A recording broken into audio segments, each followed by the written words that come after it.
All right, 2010 BC free response question. So what I'm hoping you did for this was go through it yourself first and see how far you get and then come check. So you can fast forward over the parts that you already understand.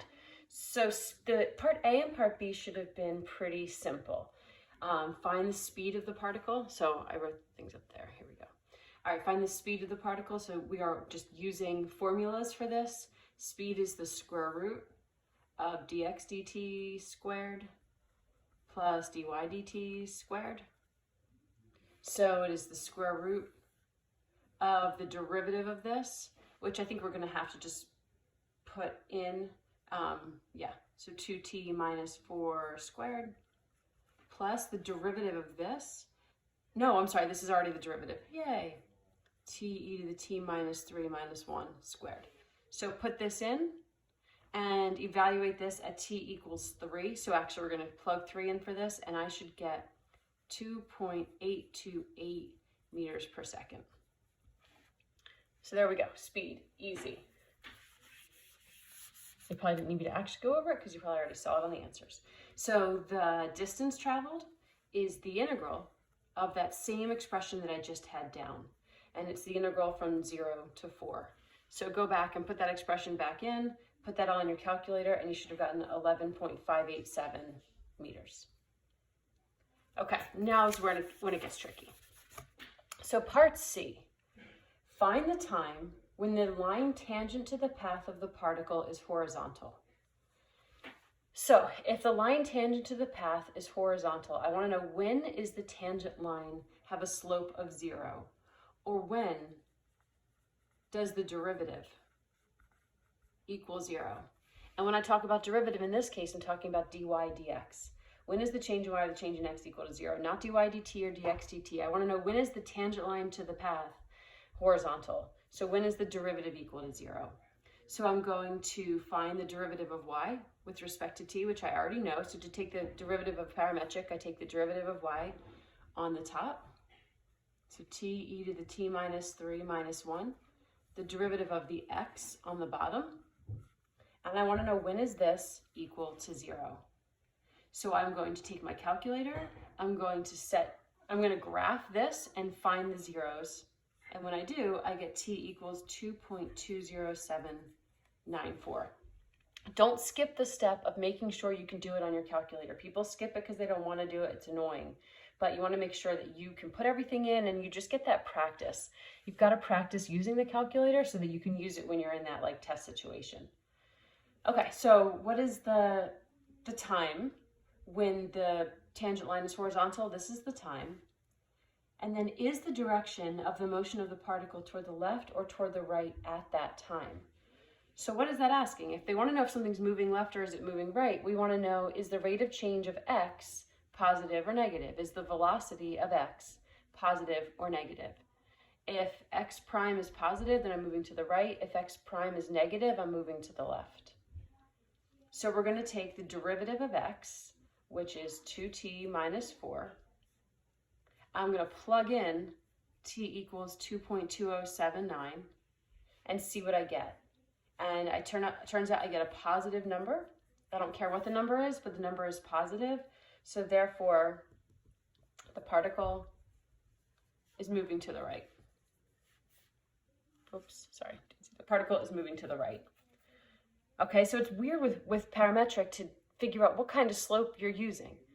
I'm using the definition of the derivative to decide if the tangent line is horizontal or not, because the tangent line is a function of y and x. But I'm only using x to determine if the particle is moving left or right.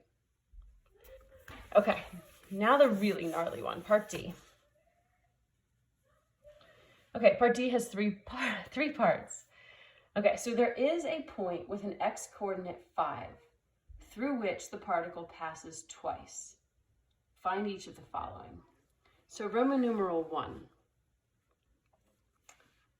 Find the two values of t when that occurs. So when does x equal 5? So since x is this, we want to know when does x equal 5? Or when does t squared minus 4t plus 8 equal 5? that will tell us when the x has a value of 5. So you could do this by taking the 5 over and factoring, but this is a calculator problem, so you could also, graph it and get your solution. So this is quadratic. I should have 2 solutions, and I do. I have 1 and 3. So that means when t is at 1 second and 3 seconds, the particle has an x value of 5, both of those times. Okay, easy enough. Part 2. What are the slopes of the lines tangent to the particle's path at that point? Okay, so if we're talking slopes, we want dy dx. We already know dy dx is t e to the t minus 3 minus 1 over 2t minus 4. So I'm going to have to figure out what this is when t is 1 and when t is 3. So plug in 1 and plug in 3, and again, all in the calculator, and you get 2 values. You get 0.432 and 1. Okay, those are the slopes of the lines tangent to the particle's path at that point, or at those points, or at that point of 5, which is 2 t values. Got it. Okay, Roman numeral 3, the best problem on here, but also the most confusing. So I'm really hoping that this is something that you understand after I go through it, or maybe even before. So find the y coordinate of that point, given that y of 2 is 3 plus 1 over e. Well, what just happened? They're telling us an initial condition. All we know about y is its derivative. So how do we find out where y is if all we have of it is its derivative? We integrate. When we integrate a rate, we find out how much change there was. So if I integrate dy dt, that will tell me how much y changed. Now, I need a reference point for that. So I want to know where the thing is. Let's see. I'm given the t value of 2. But I do know 2 other t values, right? I know where the particle is at 1 and at 3, the y coordinate of that point.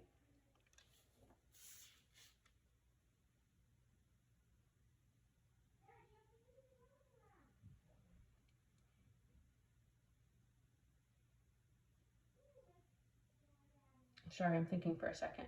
So I want to integrate from 2 to something and add on my initial value. So this is my y value at t equals 2. And I want to add on however much change there is from 2 to whatever. Find the y coordinate of that point. So what is that point? If I'm going from 2, I guess I know that I pass through the x twice at 1 and at 3. So therefore, I can use either of those because those are both going to be at the same point. So I'm going to go from 2 to 3 dt. So this is my y value when t is 2, and this is how much change there was from t is 2 to t is 3. Because they want the y coordinate of that point. Okay, so of the point we found in part 2. All right, I'm going to do this, and I get 4 in my calculator. So that is crazy. But I hope that you understand the general idea of that we are integrating from the place I know to the place I'm looking for. I'm adding on the initial amount, and I'm integrating the derivative of y. Crazy. Again, this is not again, but every open-ended problem is going to have that part that's like pretty out there. This is out there, but it's also really cool.